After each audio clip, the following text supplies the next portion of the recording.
Hi there. I'm just a little cat trying to reach my first 1,000 subscribers. It's free. Just click subscribe right under this video. It would mean the world to me. I hosted Easter lunch like I've done every single year since my mama passed. 18 years of ham glazed just right, of setting the table with her old china, and folding napkins into those silly bunny ears that the kids used to love, though they're all too grown to notice anymore. I woke up that morning at 6, started the potatoes from scratch, let the rolls rise in that sunny window in the kitchen, and I had everything timed down to the minute like I always do. There's a rhythm to hosting a holiday, especially when your family takes it for granted like it's some kind of restaurant they reserve once a year out of obligation. Around noon, the first car rolled in, and I was still in my apron, blotting sweat from my forehead, checking the lamb for the 5th time, even though I knew it was perfect. I smiled when they walked in, my brother and his wife, 2 nephews trailing behind, already asking if there were deviled eggs. There were, of course. There always are. I even remembered to keep a few without paprika for the picky one. Everyone brought their usual chaos, hugs and coats dumped on the back of chairs, and loud voices bouncing off the walls that I had just cleaned the day before. I stood there watching them like I do every year, half proud, half exhausted, feeling like a stage manager in a show where no one knows their lines but still expects applause. And then I heard it. I had just stepped into the hallway to set the last tray of smoked sausage on the sideboard, and I caught my sister Lena's voice floating in from the living room. She was talking to her friend Beth, who tagged along most years now since her own family lived out west. Lena said it casually, in that syrupy tone she uses when she's pretending to be sweet, but wants you to know she's twisting the knife. She's just trying to prove she's better than us, she said. Same thing every year, perfect table, perfect menu, acting like Martha Dam Stewart.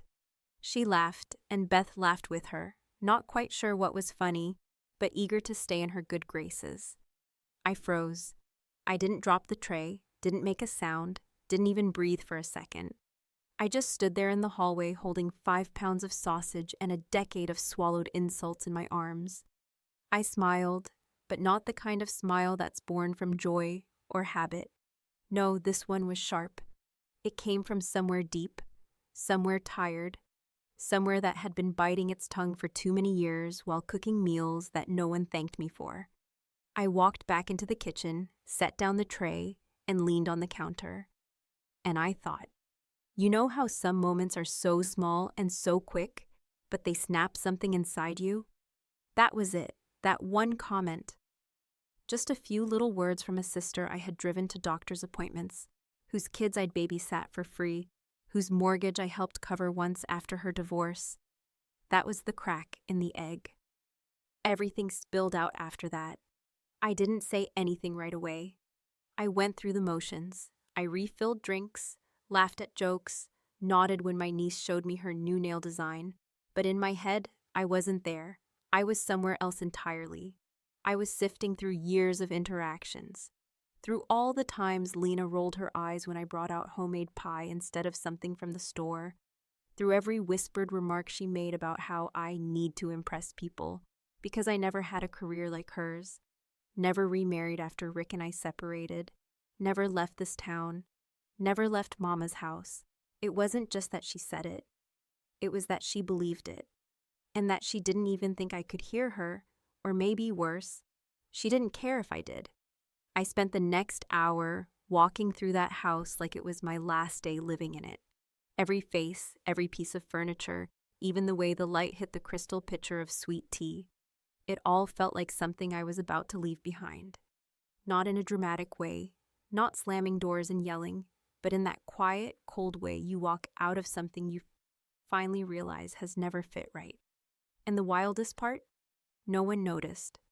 Not a single soul asked if I was okay, or why I was quieter than usual, or why the ham wasn't on the table yet, even though it was well past time. They laughed and talked and complained about gas prices and politics, and who made the potato salad wrong last year. Lena, meanwhile, kept holding court in the living room, sipping wine and crossing her legs like she was on some kind of talk show. She never once came into the kitchen to ask if I needed help. She never even looked in my direction. And I realized, standing there with my hands covered in honey glaze and anger, that maybe it wasn't about proving anything. Maybe I never was. Maybe I was just trying to give them something to hold on to, some kind of memory that didn't fall apart like everything else seems to these days. But if they saw it as a contest, if she saw me as some kind of threat, some benchmark to resent, then maybe they didn't deserve the effort. I didn't know exactly what I was going to do in that moment, but I knew one thing for sure. Next year, there wouldn't be a table waiting for them.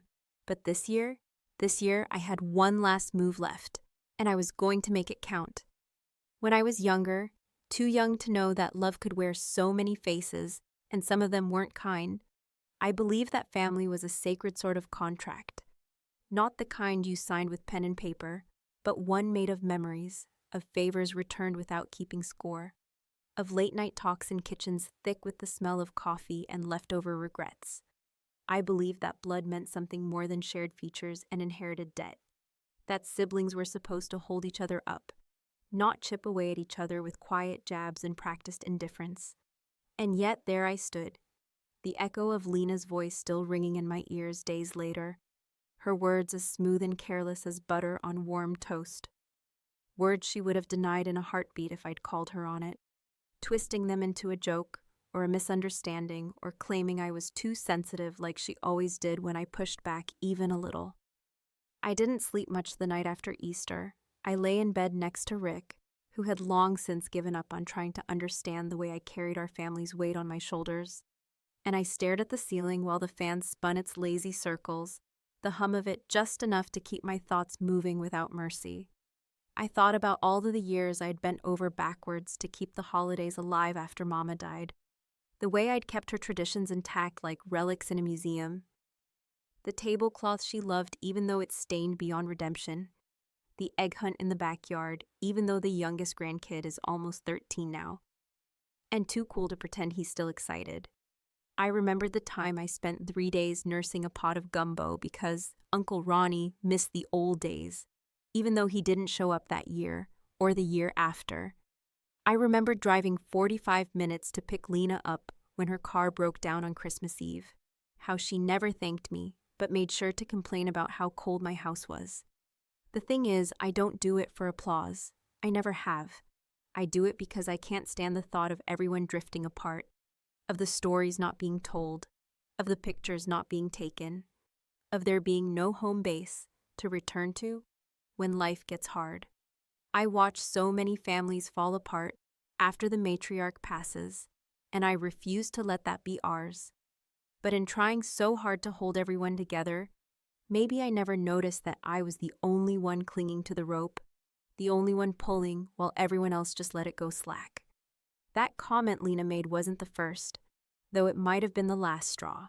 It was just the clearest version of the whispers that have always trailed behind me, accusations hidden under smiles, gratitude wrapped in passive remarks, jokes that land too close to the truth to be funny.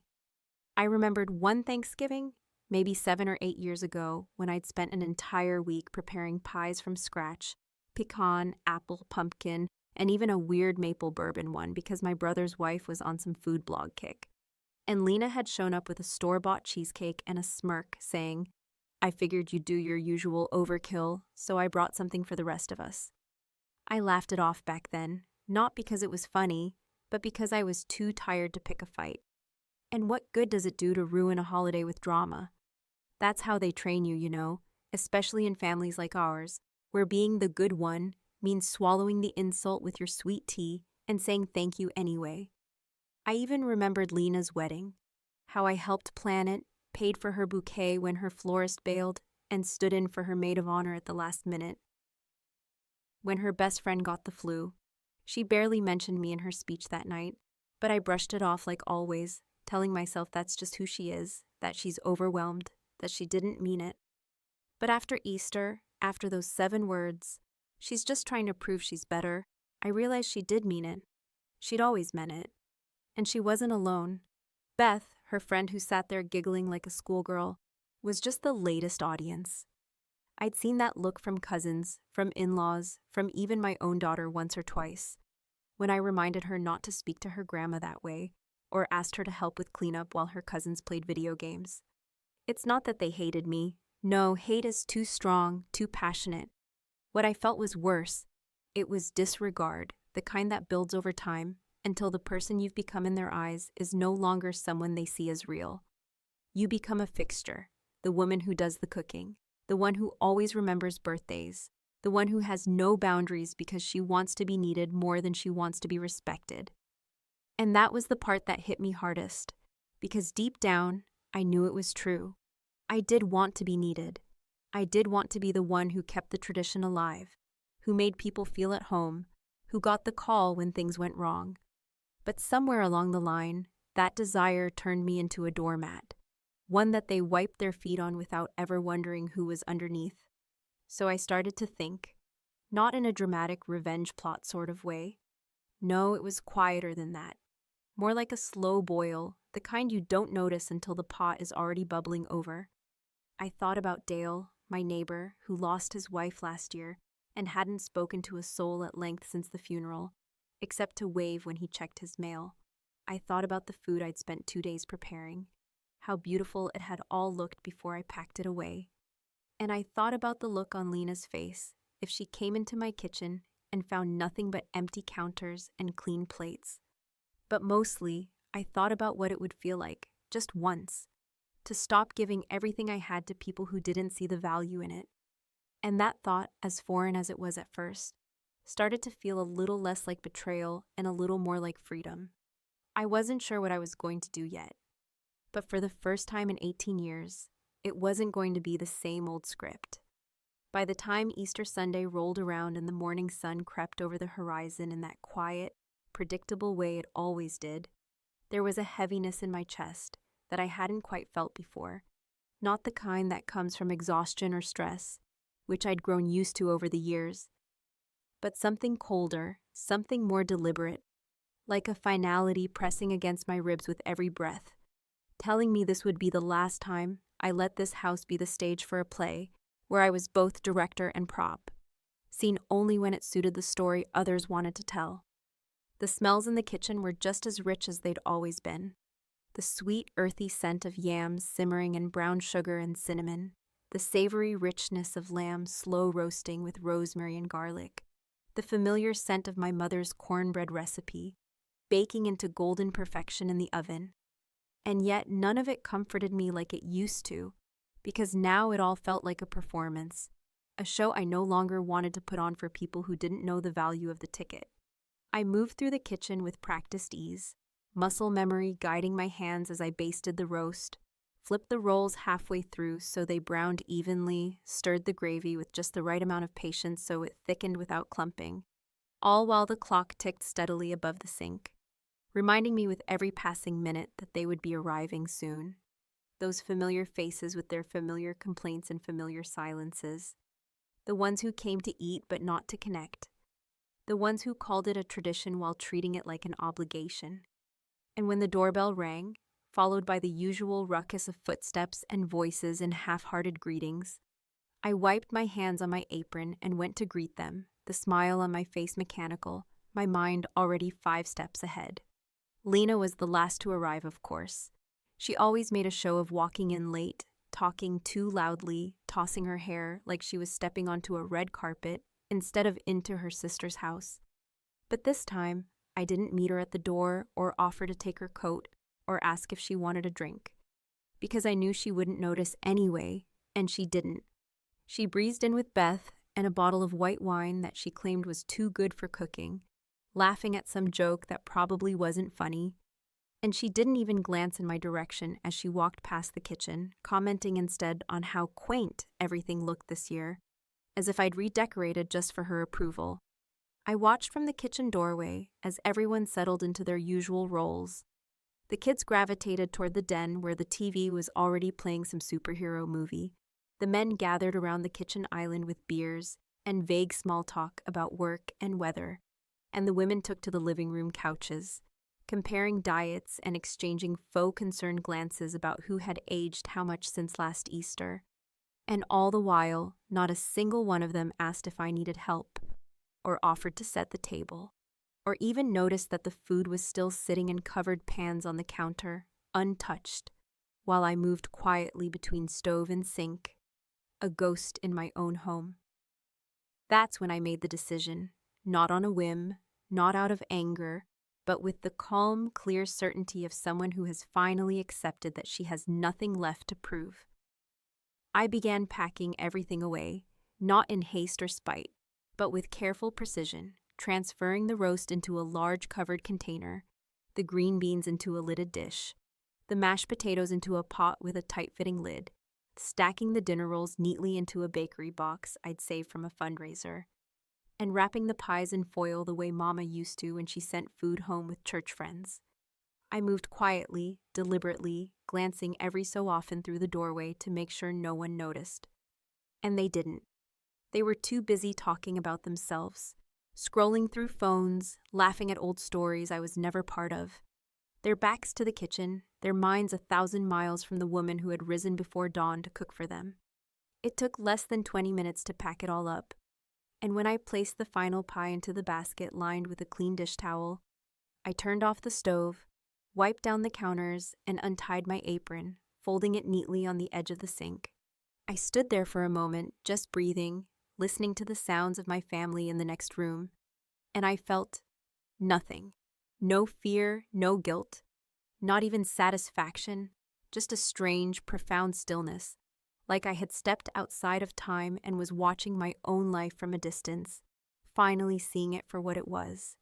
I picked up the baskets and containers, 2 at a time, and carried them out the back door to my car, loading them gently into the trunk, making sure nothing spilled or tipped.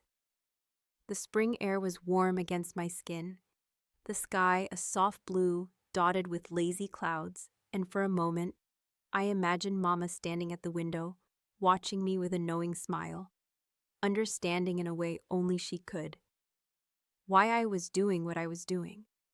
I didn't cry. I didn't hesitate.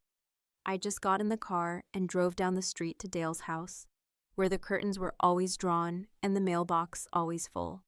He answered after a few knocks, squinting in the sunlight, and before he could ask why I was there, I smiled, not the smile I gave my family, but a real one with warmth, and said, "I brought Easter lunch. Hope you're hungry." He looked stunned, like no one had ever done something like that for him before. And maybe they hadn't, because he stepped aside without a word, and I carried the meal inside, setting it on his kitchen table like it belonged there, like it was always meant for someone who would actually taste it, not just consume it. We sat and ate, mostly in silence, except for the occasional soft comment about the food or the weather, and it was the most peace I'd felt in years. Back at my house, they would be discovering the empty counters, the missing dishes, the eerie quiet of a kitchen that had always been the heartbeat of our gatherings. I could imagine the confusion, the awkward glances, the questions that no one would want to ask out loud. I didn't need to be there to see it. I knew exactly how it would unfold, and for the first time in a very long time, I didn't care. I had served my last roast in silence, and now it was their turn to sit at an empty table and wonder what they had really been eating all these years. If you've ever had the misfortune of being present during one of those surreal moments when something breaks, not in the loud, crashing kind of way, but in that slow, dawning realization that things are no longer what they seemed, you might understand the quiet chaos that unfolded in my house after I slipped out the back door, the trunk of my car filled with the very essence of the holiday they believed was waiting inside. It didn't happen all at once, of course. At first, there was just confusion, the kind that starts with an offhand comment like, "Hey, when's dinner?" or "Is the ham out yet?" and spirals slowly into something more jagged and unpredictable as reality creeps in, with its cold, unwelcome fingers. From what my daughter Tara told me later, because she alone figured out what I'd done before anyone else, it began with Lena standing up, tapping her glass with that manicured fingernail of hers, and loudly asking if someone could bring out the sides already because her wine buzz was turning into hunger pangs. No one moved at first, because for all their noise and commentary, no one actually knew where anything was. Not the silverware, not the warmers, not even the extra plates, because for nearly 2 decades, they hadn't needed to know. I was the one who remembered. I was the one who pulled the holiday from the fog of routine and made it real. And now, in my absence, the structure they all relied on without thought was beginning to sag under its own weight. Someone wandered into the kitchen and opened the fridge, only to find it mostly empty except for condiments, a few leftover breakfast items, and a covered dish of greens I'd intentionally left behind. Not out of sentiment, but because Dale had mentioned once he didn't care for collards. The counters were spotless, the sink empty, and the oven cold. The scent of roasted lamb still lingered faintly in the air, like a ghost refusing to move on. A cruel reminder of what should have been. And in the middle of it all stood my family, adults, all of them, who had arrived expecting a feast, and now found themselves facing the unsettling question of where everything had gone and why no one had noticed me disappearing in the first place. Tara, bless her, knew something was wrong the moment she saw my apron missing from its usual hook, and my phone left charging in the corner where I always kept it during family gatherings. While the others bickered and speculated and called out my name as if I'd simply gone to the store for more ice, she walked outside and saw the absence of my car, the faint tracks of tires on the gravel, and she put it together in a way no one else could.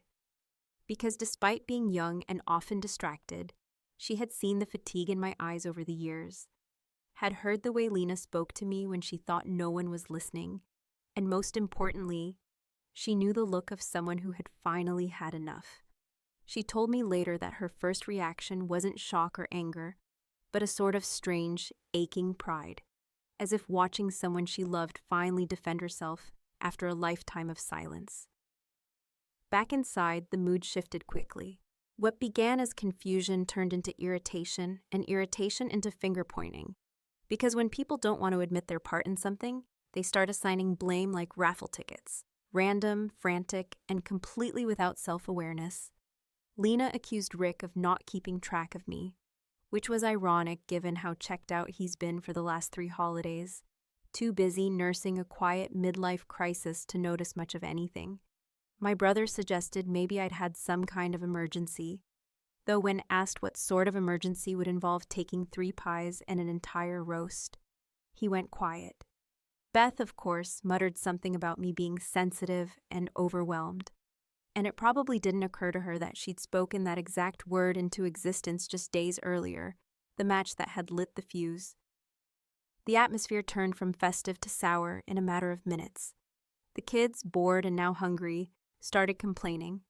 The adults hovered between the kitchen and the dining room, which had been perfectly set just hours before, with my mother's china, the embroidered napkins, and the crystal water goblets gleaming in the spring light, as if mocking them all for assuming tradition would carry on without question. The table, with its empty serving bowls and untouched place settings, became a centerpiece of guilt and discomfort, a symbol of everything they had taken for granted, now laid bare under the weight of their own entitlement. Meanwhile, in a modest kitchen 4 houses down, I sat across from Dale, sipping tea and watching him slice into the lamb with slow, deliberate care, the kind of reverence usually reserved for holidays in homes where food is not expected but treasured. He didn't speak much, never did, but the few words he offered carried weight. He asked if I was sure I didn't need to go back. And when I said I was sure, he didn't question me further. He just nodded, as if understanding in his bones what most people never do, that sometimes leaving is not about anger, but about reclaiming something you didn't even know you'd lost. We ate in near silence, save for the occasional appreciative murmur, and I felt more peace in that hour than I had felt in years of orchestrating meals that no one remembered beyond the leftovers. It was a quiet victory, yes, but a profound one, the kind that doesn't need applause or validation to be meaningful. Back at the house, Tara had returned to the living room, watched the unfolding scene with a kind of quiet detachment, and when Lena finally asked, "Where the hell is she?" her voice tinged not with worry, but with annoyance, Tara simply said, "She's where someone appreciates the meal." And then, for the first time, the room fell completely silent. Not the usual lull between courses or the pause before grace, but a thick, uncomfortable silence that made everyone, even Lena, take a moment to sit with their own thoughts, to consider, not aloud of course, but within themselves, what it meant that the woman they'd relied on, the woman they'd dismissed, had walked away without a word, leaving them not with confrontation, but with something far worse, the space to reflect. And that, I think, was the real roast. The one they weren't expecting, the one they couldn't chew, the one that stayed with them long after the dishes would have been cleared. It's a strange thing, the way silence can follow an uproar. Not the immediate silence that hangs in the air after a slammed door or a shouted insult, but the quieter, more persistent kind that lingers in the weeks and months after something has changed so fundamentally that no one is quite sure how to address it. A silence thick with unsaid word and sidelong glances, where every casual interaction is weighed down by the gravity of everything left unspoken. That was the silence that settled over my family after that Easter. And for all their years of loud opinions and louder judgments, not a single one of them dared to call me that night, or the next day, or the day after that. I didn't hear from anyone for nearly a week. Rick, unsurprisingly, didn't seem to know what to say. He'd moved back in a few months earlier after a long separation, mostly out of convenience rather than reconciliation. And although we shared the same roof and occasionally the same cup of coffee in the morning, there wasn't much else between us by then besides history and habit. He had seen the food disappear, seen the way I walked out that door without so much as an announcement. And yet when I returned later that night and set down the empty pie tins in the sink, he didn't ask a single question. He just glanced at me from his recliner, muttered something about how the house got quiet after I left, and went back to whatever show he'd been half watching. That was the extent of his response. No accusations, no apologies. Just a man too far removed from the heart of the matter to know how to find his way back. Tara, on the other hand, came to see me the very next morning. She didn't knock, just let herself in the way she always had, though this time, she didn't head straight for the fridge or plop down at the counter with a half-smirk and a list of things she needed. She stood in the doorway of the kitchen, her arms folded across her chest, in that nervous, thoughtful way she had when something was bothering her. And after a long moment, she simply said, "I think you scared them." I didn't respond right away, not because I didn't know what to say, but because there was a strange sort of validation in those words. A quiet confirmation that they had finally seen me, not as the woman who hosted Easter with robotic consistency, but as someone with limits, someone capable of saying no, even if that no came wrapped in a smile and a neatly packed roast dinner. Tara sat with me while I made tea, and in the soft light of the kitchen, where the tension had already begun to lift like steam from a pot, I told her more than I ever had before, not in a bitter, vengeful way, but in the calm, tired voice of someone who's done explaining themselves to people who refuse to listen. I told her how it felt to give and give, year after year, and to receive nothing but assumptions in return. I told her how long I'd felt invisible in a room full of people who claimed to love me, but never once thought to ask what I needed, or even if I was happy. I didn't cry, and she didn't interrupt.